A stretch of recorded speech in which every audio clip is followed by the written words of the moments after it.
If you're to learn one thing on YouTube today that's going to expand your way of thinking about chords and music in general, then it should be modal interchange or mode mixture. Basically, how to borrow chords from other scales. It's a very simple idea that's going to unlock a bunch of harmonic possibilities in your music.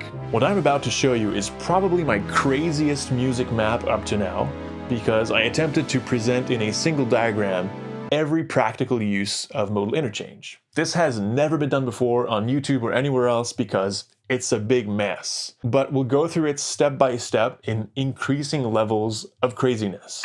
So obviously the major scale, when you're composing stuff, provides these 7 basic degrees. The idea behind modal interchange is that you're going to borrow chords from other scales that also start on C.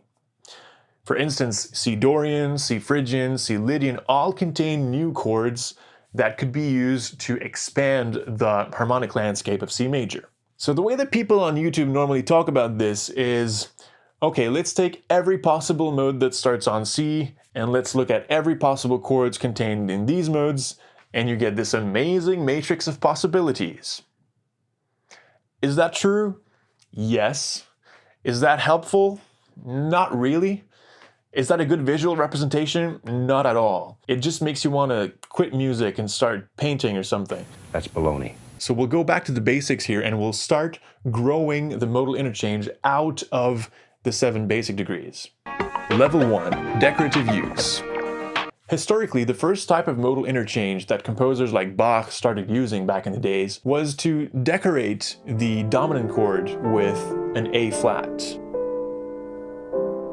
Okay, so normally when you have a G7 chord and you want to make it even richer, you can decide to add a ninth. This ninth, if it's a major ninth, will normally be located 1 step above the octave, and the result is a G9 chord. This chord contains a promise of resolution on a major scale since we've included this A natural, which is part of the C major scale.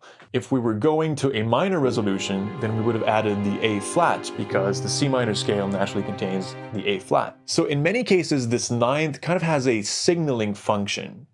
If we have a G9, we're headed to a major resolution. If we have a G flat 9, we're headed to a minor resolution.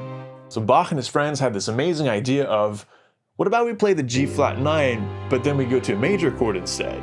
Oh my god. And this is how, my friends, for the first time in the history of music, expectations were challenged. It's not quite true, but you know. And since for these guys, in classical music theory, 5 and 7 kind of share the same function, you can do the same on the B chord, which would normally have A as a 7th, but you can change this A for an A flat, making it fully diminished. This may seem a little bit complicated for level 1, but really it's not. It's just putting a little bit of eyeliner on the dominant chord, so to speak, making it a little bit darker, pretending like we're resolving to a minor chord, but actually resolving to a major chord. It's a purely decorative use of modal interchange that does not affect the fundamental nature of any chord or access new chords. Level 2, major-minor transformations.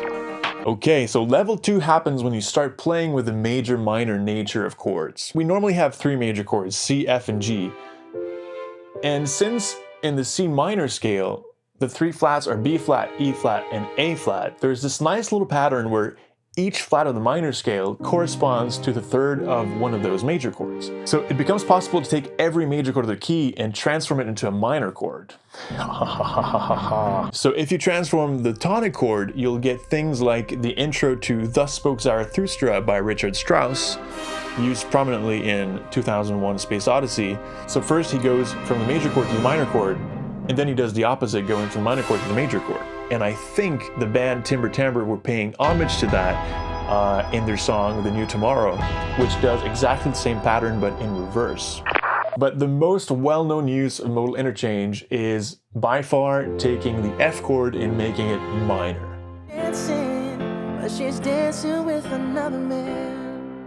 Arguably the most iconic example being Wake Me Up When September Ends by Green Day, where it closely matches the lyrics. So Wake Me Up happens on the F chord, which is kind of optimistic, and then when we talk about September, we transform the F chord to an F minor chord, kind of symbolizing the end of summer and the beginning of autumn. Julia from the Beatles kind of does something similar, although there's an F9 chord which slightly complicates matters. This F9 chord can be explained as being a borrowed chord from C Dorian and not C minor, where you have an E flat but not an A flat, allowing for this dominant version of the F chord. If modes are confusing to you, by the way, I have a video where I explain them all in great detail. You can check that out. But in any case, the F chord is transformed to an F minor chord before resolving to 1. So we still get this pattern of 4, minor 4, 1. We'll come back to Julia in a bit because at the beginning of the bridge, there's something else which is really interesting. Since we're talking about the minor version of 4, let's touch on something that's very similar, which is taking the D minor chord and putting an A flat in there too, making it diminished. This is also borrowing a chord from the minor scale, since in minor, as you maybe know, the second degree is always diminished. If you do that, you'll have pretty much the same nostalgic, tender vibes, but maybe a bit more dissonant since you introduced a tritone in the D minor chord. What about taking the 5th degree, this normally very joyful, luminous, happy degree, and making it minor like it would be in the minor scale? The cleanest way to explain this transformation is to invoke an interchange with the Mixolydian mode, which has this B flat. Fleet Foxes often features these kind of sweet and sour harmonies that seem to come straight out of medieval times. I love the sound of a G minor chord in C major. It gives a kind of noble but slightly subdued character to the music.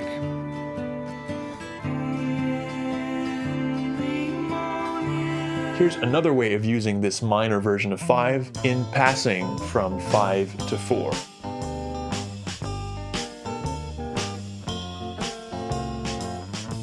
Having a sharp mind is an essential tool for successful music making and improvisation. If you feel like your critical thinking skills could use a little brushing up, maybe try Brilliant for a couple days and see how it goes. Traditional academia is failing all around us, and I really think that online learning platforms are the way of the future. First, you get to pick exactly which courses you want to take from a vast array of options, such as coding in Python, data management, scientific thinking, and others.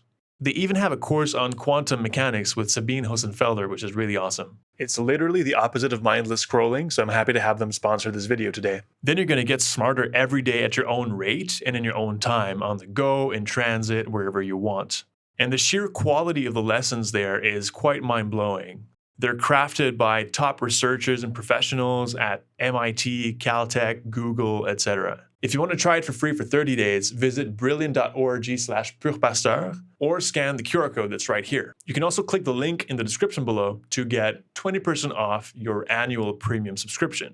So if we transformed the 3 major chords into minor chords, can we do the opposite and transform the minor chords into major ones? Yes, we can. So have a look at this. In the same way that we were able to slide over to the minor version of the C scale in order to access the chords of C minor, another possibility is to go fetch the relative minor of C major, which is A minor, and then slide over to the major version of that scale, so A major. Maybe this is a good moment to clarify the difference between relative minor and parallel minor. So the relative minor uses the same notes as the major scale, only it starts on the 6th degree, or 3/2 steps lower. C major's relative minor is A minor. The parallel minor starts on the same note as C major, only it builds a minor scale on that note. So C major's parallel minor is simply C minor. So basically what I'm saying here is, you can switch over the major scale to a minor scale, but you can also go and fetch the relative minor of that scale and switch that one to a major scale instead. So the 3 sharps that this unlocks are F sharp, C sharp, and G sharp. Now, weirdly enough, we get the same pattern but in reverse. Those 3 sharps allow you to take every minor chord of the C major scale and transform them into major ones. So maybe you're starting to see where I'm going with this. You're never stuck with the normal chord types. Every major chord of the scale can be made minor through a connection with C minor, and every minor chord of the scale can be made major by a connection with A major. It's like a tree trunk growing offshoots. Let's look at examples of that. If you have a song that's an A minor throughout, and suddenly you switch this tonic chord to a major chord, you're going to get a very luminous effect, of course.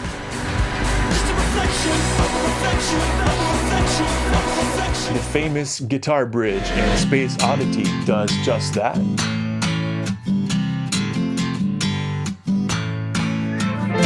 Mozart does something very similar in Rondo alla Turca, where the second part is basically just a modulation to the parallel major key. But you don't have to completely switch from minor to major like Mozart did. In fact, if you've ever followed a traditional classical curriculum on the piano or any other instrument, maybe you ran into stuff like the harmonic minor scale or the melodic minor scale. And actually those different types of minor scales are instances of modal interchange. So when you say, okay, let me go from A minor natural to A minor harmonic, essentially what you're doing is you're borrowing a chord from the key of A major, namely E, because you're adding the G sharp. If you go even further and add the F sharp as part of the melodic minor scale, then essentially you're borrowing two chords from A major, the D major chord and the E major chord. Here, the only thing that's still tying you to the minor mode is the third. So I like to teach these scales as some kind of gradient of majority going from the minor scale to the parallel major scale.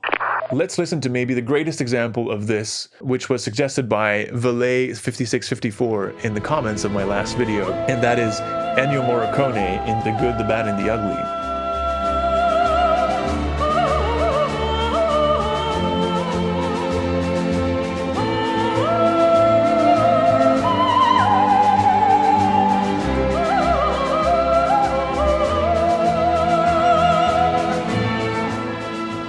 Now, a harmonic device that has been used by many neoclassical composers lately is to use this D major chord, but not as part of the melodic minor scale, but rather as a borrowed chord from the Dorian mode.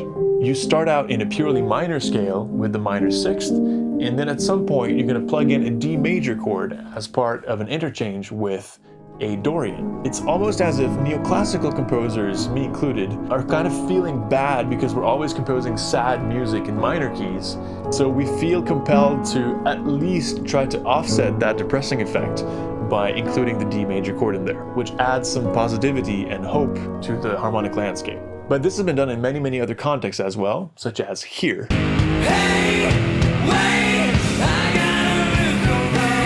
Felt like waking you guys up a little bit. The last element of level 2 would be trying to think, what other chords does this F sharp enable? And one of them is transforming the B diminished chord into a B minor chord. So remember the song Julia that we mentioned earlier? There's this super interesting moment in the song where John Lennon goes from the C chord down to the B minor chord, and suddenly there's a bunch of F sharps in the melody. Eventually we come to a rest on the A minor chord, confirming that we've been borrowing from a Dorian.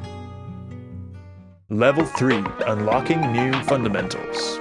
Congrats, you've made it to level 3 and things are about to get a little bit crazy here. Let's watch a segment of Jurassic Park and then we'll talk about it.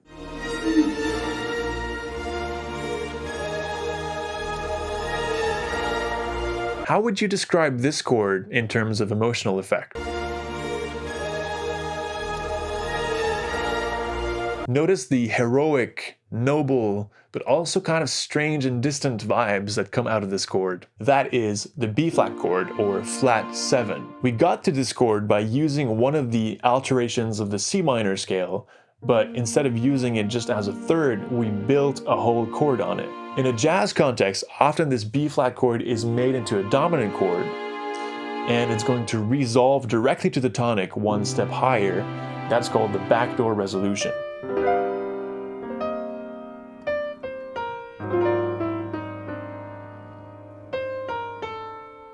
Effectively functioning as a kind of substitute for the true dominant G7. And the effect created will always be some kind of cheated the tonal system, and you magically resolved your flat 7 to 1. It's pretty happy and positive. John Williams in our Jurassic Park example does just that, but without the 7s. Here's another great example of that progression from Pink Floyd in Us and Them. But very often this B flat chord will go through the G chord before resolving on C.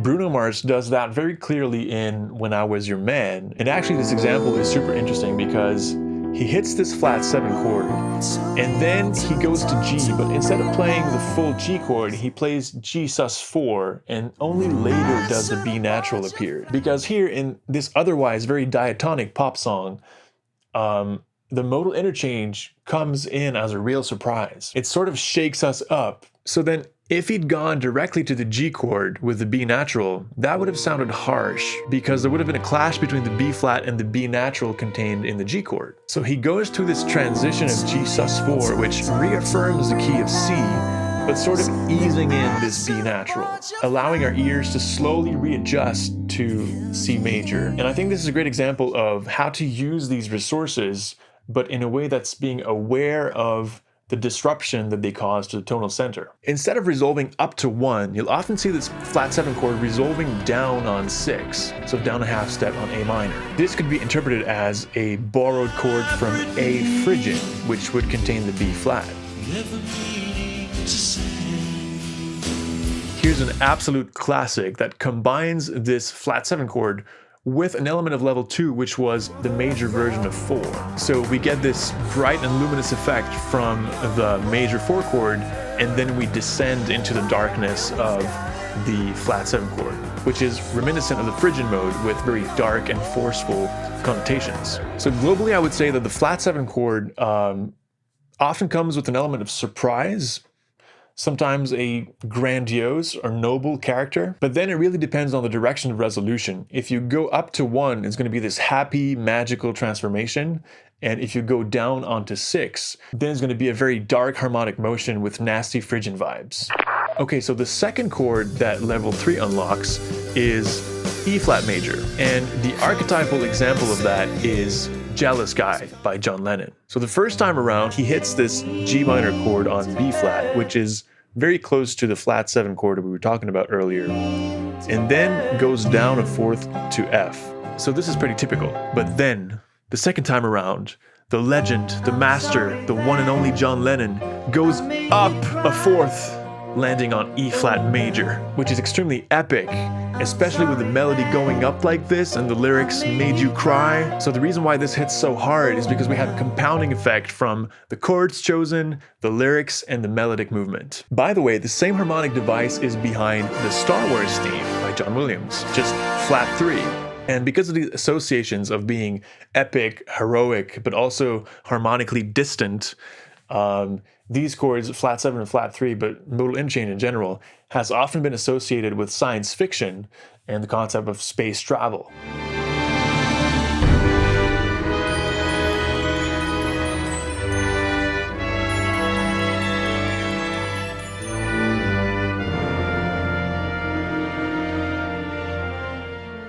And look at this, once you hit this E flat chord, there's a neat way of coming back to C by just descending fourths. So E flat, B flat, F, and C.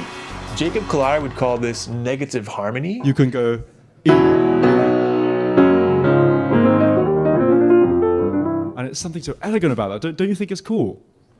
Yeah, I think it's really cool. Which is an interesting way of looking at it, but I don't know why going by fourths would be the negative one and going by fifths would be the positive one, except that it's been used more often in history. So it's kind of convoluted, but why not? Can you guess which chord we're going to take a look at next? So we've been following the order of the flats here, starting with B flat and then E flat, going further and further away from the key of C.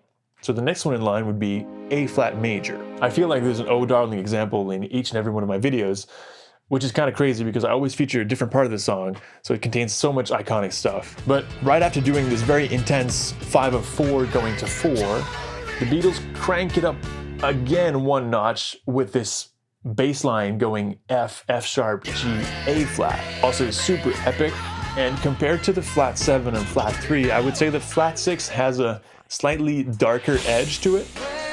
Maybe because the A flat note is in itself very distant from the key of C major.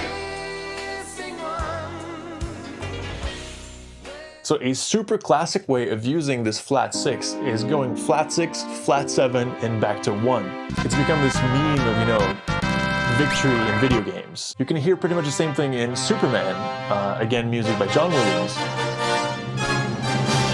But also in Lord of the Rings, music by Howard Shore, where it's combined with the flat 3, amongst other things. A more modern use of this chord progressions, though, is in the absolutely wonderful Dex Dark by Radiohead.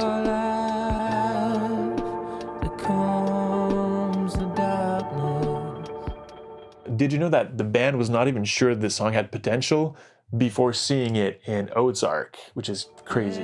And actually, we're not too far off from the science fiction connotation, since the song is talking about a spaceship covering the sky or something. So we've exhausted all the chords that the C minor scale offers us. If we want to go deeper, then we need to invoke the Phrygian mode, which contains the flat 2. And here it's funny because we're very far from C major, but actually this chord is very well known and documented in traditional classical music theory, where it's called the Neapolitan degree. It was used primarily in a minor context, but also quite often in major, as early as Mozart. And the idea was to add more chromatic tension around the tonic and the dominant. So a normal 2-5-1 cadence in classical music would often go like this, with the D minor chord in first inversion, with the F in the bass. But if you transform the second degree to a flat 2 degree, you're going to keep the same bass, but you're going to sort of compress these notes, the A flat and the D flat, towards the dominant and the tonic, sort of trapping them, ensnaring them. Melodically, instead of getting D, B, C, you're going to get D flat, B, C, which is much more tense. Coming back to Radiohead, Pyramid Song is a perfect modern example of the flat 2 used in conjunction with the flat 3. A bit later in the song, they switch the 1 chord to a minor version of the 1 chord, allowing the harmony to dip down on the flat 7 chord, and then back to flat 2. Something I like to do personally in my music is to use these modal interchange chords as part of a chromatic motion. So basically sliding up or down half step by half step. In my piece, Strange New Worlds, again, not completely devoid of science fiction connotations, I go from F major 7 to E minor 7, and then I keep going down to E flat major,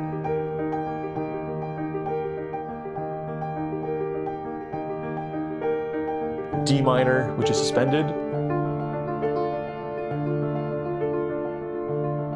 and then D flat. So you can see how modal interchange really opens up the whole chromatic scale for experimentation. What about the flat 5? Can we also get the flat 5 as part of a modal interchange? Yes, we can if we do an interchange with the Locrian mode, which contains this flat 5. Although the examples are a bit scarce. Remember the Star Wars theme we talked about earlier? Well, that wasn't the whole story. After hitting the flat 3, it goes up again a minor third, landing on flat 5.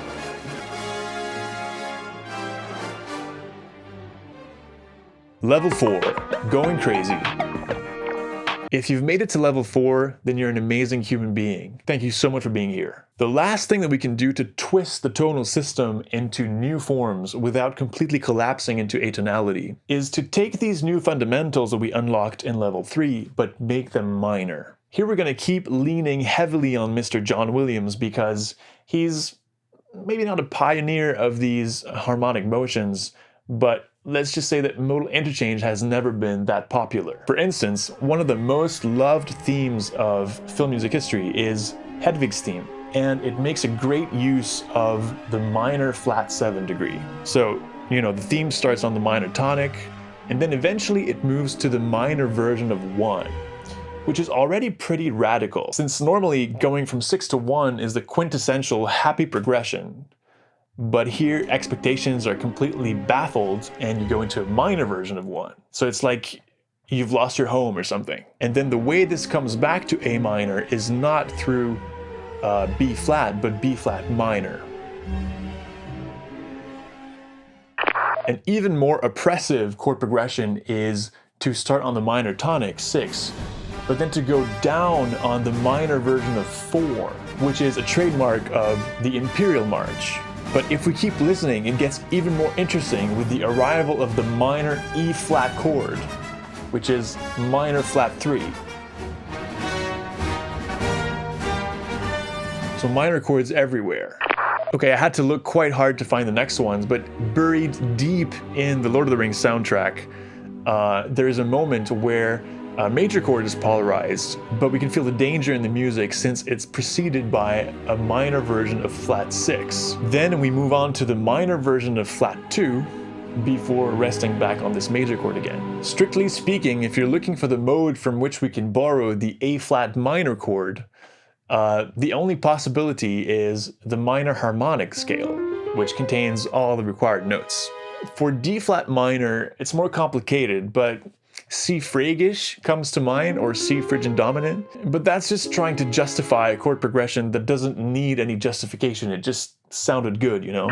I was too lazy / unable to find a minor version of flat 5. So if you do find it, please let me know in the comments. That would be a G flat minor chord used in C major or A minor. So this concludes our exploration of modal interchange. I hope you enjoyed the ride. There will be a PDF in the description with all the diagrams in chord form and Roman numeral forms, if some people are interested in that. Thank you so much for watching, and may the music gods be with you.